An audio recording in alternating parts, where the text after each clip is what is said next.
ခုမြင်တွေ့နေရတာတော့မြေရှားတတ်ထုကန်တွေပဲဖြစ်ပါတယ်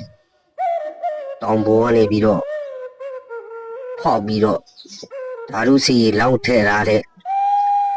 စီးတွေကနေပြီးတော့တွေ့တန်းပြီးတော့ဒီစုကန်တွေကိုထည့်တာဖြစ်ပါတယ်ဒီစုကန်ကသူရဲ့ရဲတတ်မှတ်တဲ့ရောက်သွားရင်ဒီလိုအနေထိုင်သွားတာဖြစ်ပါတယ်ဒီအနေထိုင်သွားတဲ့မြေရှားတတ်ထုတွေကိုကျုံနေတာပဲဖြစ်ပါတယ်ဟိုဘက်ကတော့အနေမထိုင်သေးတဲ့ကန်တွေပဲဖြစ်ပါတယ်ဒီအနေထိုင်ပြီးသား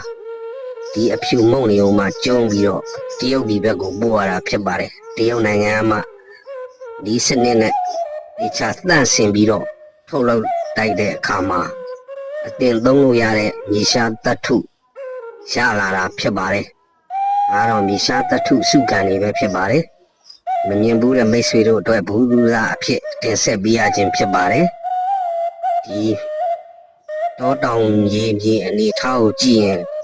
ဘယ်နေမှာလုပ်တယ်ဆိုတာမိတ်ဆွေတို့လည်းသိမှာပါ